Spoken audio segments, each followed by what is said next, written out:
with a chain of decimations if he can get that. Yeah. Well, Grok, it's just they have a lot of setup, sustainability-ish, but in the damage department, Echo triumphs there.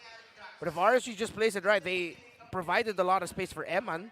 That's the plus for the lineup of RSG. There's so much peel and frontliners for Eman to work off of, and this is what RSG likes to do.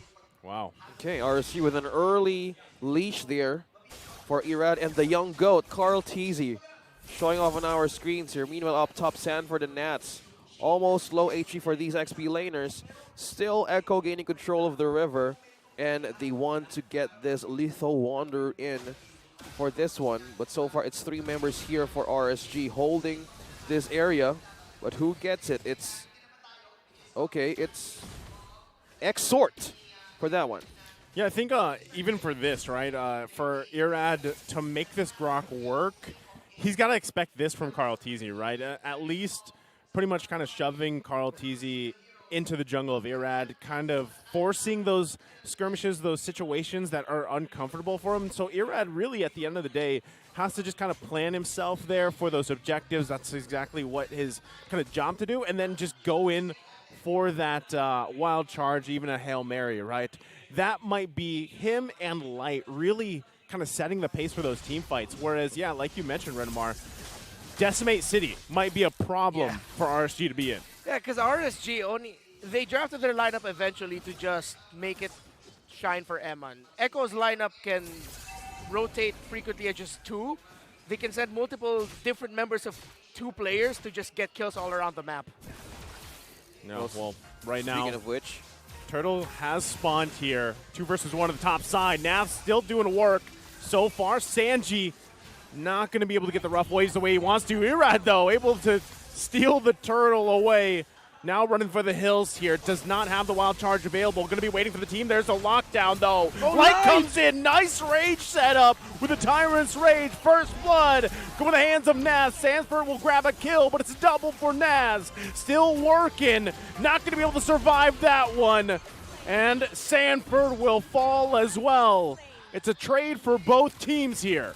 Part of me was actually surprised that the members of Echo decided to chase down Irad, because when I saw Irad running away with the buff, I was like, are you guys really going to chase him? Because RSG's right there, and they will counter-punish you, and that's exactly what happened.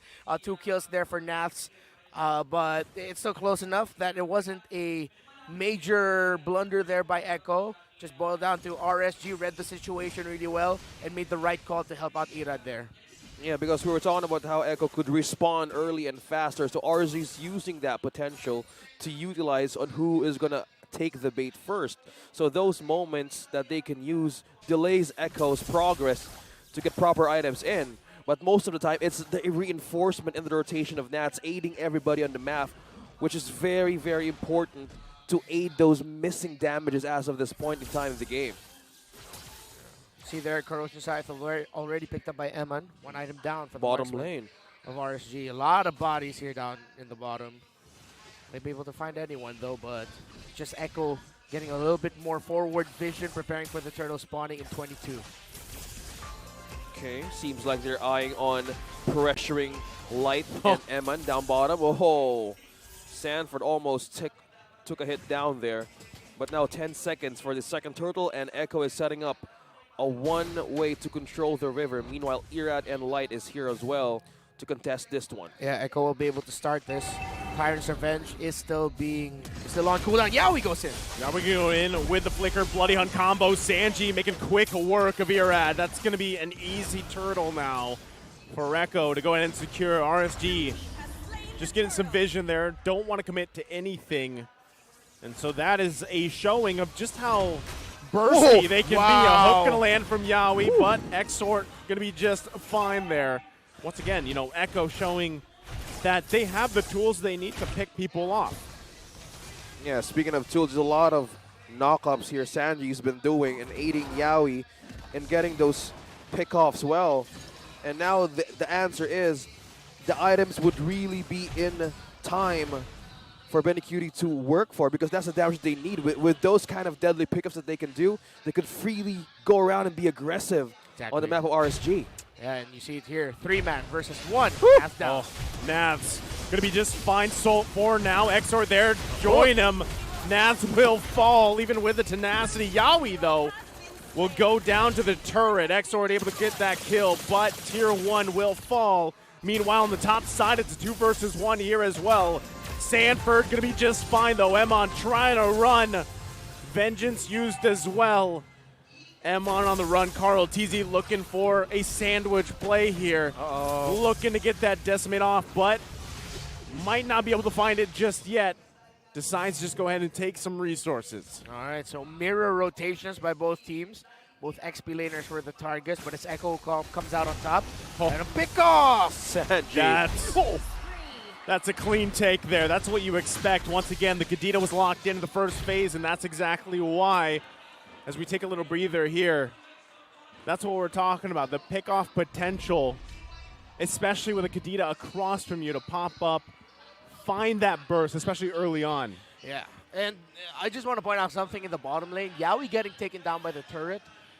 It looked like it was intended because it really looks like he just took the last 2-3 hits of the turret so that they can secure the break in the bottom lane. Yeah. Because he knows that, well, with the last minion down, at least there will be a 2-3 second window where even without a minion, the turrets are still vulnerable to damage. So he just decided, okay, I'm going to go down here. We took down Nafs anyway. It's going to be a good trade. Roamer 4, XP laner of RSG plus the turret of RSG. Little things like that are what makes me nerd out about our beautiful sport. Yeah, amazing, right? It's all about the give and take, but Echo wants to take more up against RSG. So those objectives that they can really have a good trade for is what keeps them going, and how deadly that this lineup can be is the one that RSG needs to be aware of, that the mid-game and late-game potential that they can stop. So as of now, they're all over the place, and Echo is just picking them off one by one, and Sanji taking one under their first mid-lane turret. That's just purely damage showing up for that one. It's tough because if you're RSG, you got to think, how do we get our bearings back, right? Because at this point, again, this is that slow kind of momentum that is building for Echo, which they've done, you know, in even on the world stage. This is kind of a similar lineup to where they found a lot of successes, and the Kadena was a lot of an integral part of their success too, and they know how to execute it well. So if you're RSG, you got to say, well, okay, how do we counterplay that?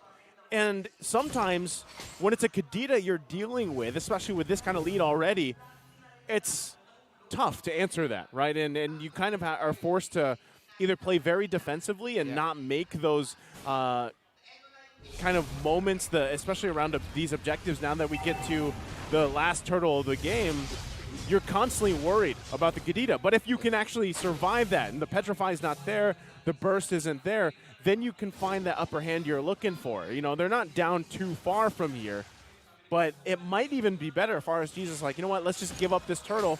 We don't want to risk anything else, losing more and giving that momentum to Echo. Yeah, and that's exactly the play here for RSG.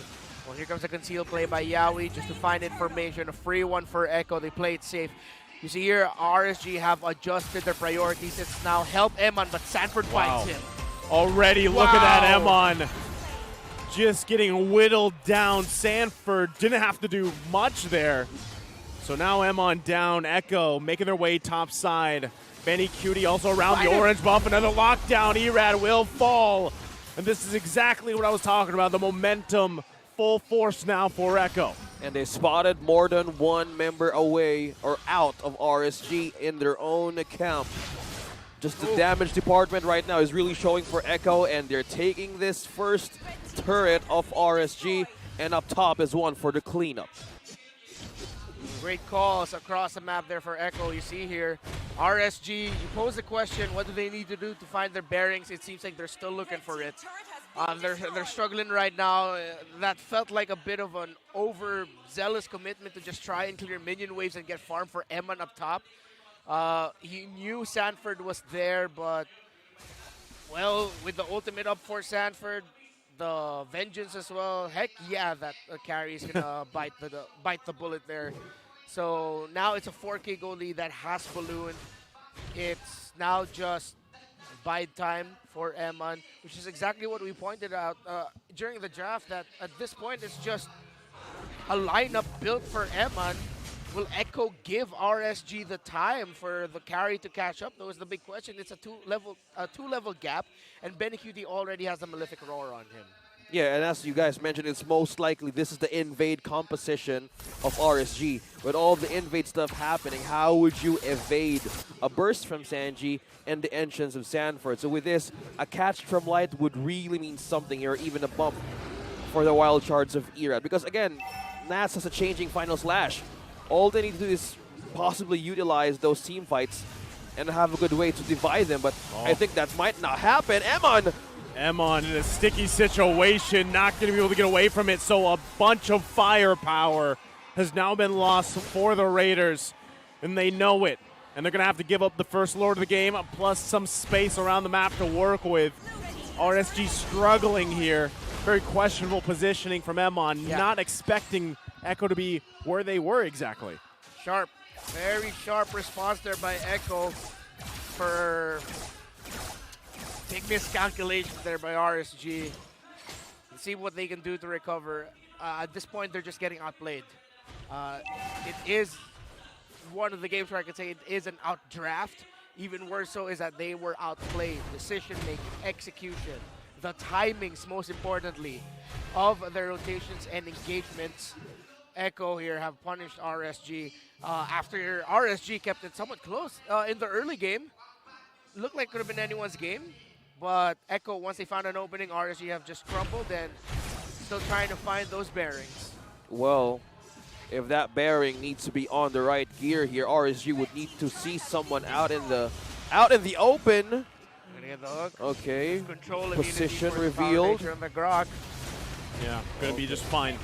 They're gonna make quick work of this Lord. Again, it's only the first one of the game, so expected that RSG shouldn't lose any of these inhibitor turrets. The Light will go in, finds the rage setup he was looking for. Do they have the damage? The lockdown was there on Emon. Can't survive it though, and now they're being unleashed on. 2 do fall for Echo. Benny Cutie still alive. It's a 2 for 2. So Light with a play there, found a setup. And right now, RSG still in the game despite the massive lead from Echo. Light, that was beautiful. That was one of the most beautiful Flaker Tyrant's revenge into Rages I have ever seen.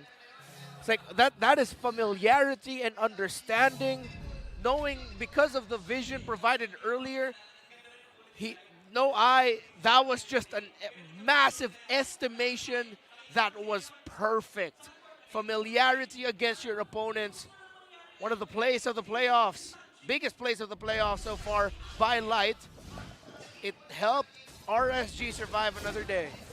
Veterancy is also showing here in all of the members of RSG, and in those kinds of specific team fights, you might need to make a winning play for your team to get back on their feet. So now they might see some angles, and those winning moments that even Light can do again and again could change things around no matter how the lead Echo is going for. But the problem is, will the damage make it through Echo's defense as they build up with this kind of lead? 8.1k, and they're on the base to clear some minions and the waves to even go out of their base to hunt more of Echo's members. Yeah. So look at the items. You see they're still catching up. Almost a 3,000 gold lead. Just a golden staff. Demon Hunter Sword in the corrosion side for M, and he still needs a bit more. It's going to take a lot of time. What we saw there, if Light does get the pick off of you as you put OSX, and as we saw, here comes RSG with an attempt. Conceal play going to be used here. Light charging up, but they also know that base is going to be pushed in bottom side from the work of Sanford. Once again, RSG has to decide, do we actually want to fight this? Do we want to back off? And it looks like they're going to take the latter. Lord secured here by Echo as RSG gets prepped up again for a defense. I think that was one wise move of RSG to do, because with this kind of thing, and you're up against Echo, you know somebody might do a split. Yep. Either one of them could do it. So maybe the mindset of Exort right there is just to be in the base to hold someone off, and they're respecting the fact that, hey, one of us could be in the spot here for being taken out, and this point of the game as well. So now they're on a defense again, and possibly they could call in a possible reset. But now Echo here sees more than that. They want to seal this game as early as possible. But again, the threat here of Light is vital for RSG and for their setups as well. Yeah, can they pull off another miraculous defense? Almost 10,000 already is the gold lead here of Echo. It will take close to a miracle. Maybe a miracle set. A miracle find for RSG to hold on another day. Okay, they commit a little bit here to Yawi. He's going to have to use the Bloody Hunt. The Wild Charge comes out too. Sanji will fall, still going to be going for it. It's Naz that fell as well, and now into the base Carl TZ goes. Meanwhile, Lord has made its way in the bottom side of the base. RSG, can they hold on a little bit longer? They've got to take down the Lord here. Crystal going to be worked on, taking a couple hits. Irad running. It looks very bleak, but it's a mega kill so far. Emmon still alive, clear the way. The hook will land. He purifies out of it, and that's going to be it. It looks like triple kill for the Storm. Benny Cutie as Echo takes game 3. Echo, my goodness.